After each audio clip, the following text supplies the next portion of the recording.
In today's video, I'm going to teach you how to unblur in Adobe Express. Let's get started by opening Adobe Express. You can use it in your web browser or the desktop app, and you don't need anything fancy to follow along. Once you're in, look for the option to start a new design. This creates a fresh canvas where we can bring in your image and work on it without affecting the original file. Next, choose the sample option to quickly set up your workspace.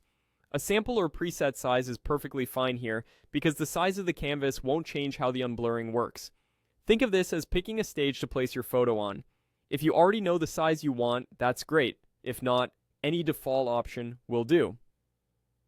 Now, head to Media. This is where you bring your photo into the project. Click to add your image from your computer or your library. Once you select the photo, it will appear on your canvas. Make sure it's selected so the editing controls show up. If it comes in small, drag the corners to scale it up so you can see the details clearly. Zooming in to 100% or more can help you judge sharpness accurately. With the photo selected, open the Adjust panel and locate the blur control.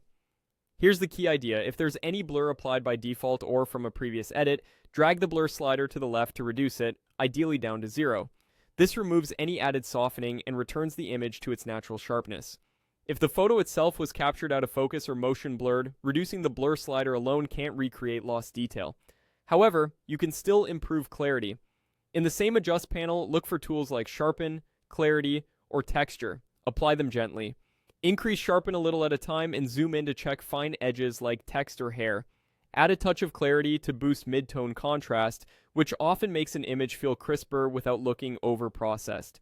If the image starts to look noisy or crunchy, ease off the sliders or add a hint of noise reduction to smooth things out. A few quick tips as you refine: make small changes, then pause to compare. Use undo if you go too far. Try viewing the image at both 100% and fit to screen, because sharpness can look different at different zoom levels. And remember, the goal is to make the image look naturally clear, not artificially sharpened. That's it. Open Adobe Express, start a new design, bring in your photo through Media, and in Adjust, reduce blur and fine-tune with subtle sharpening for the best possible result.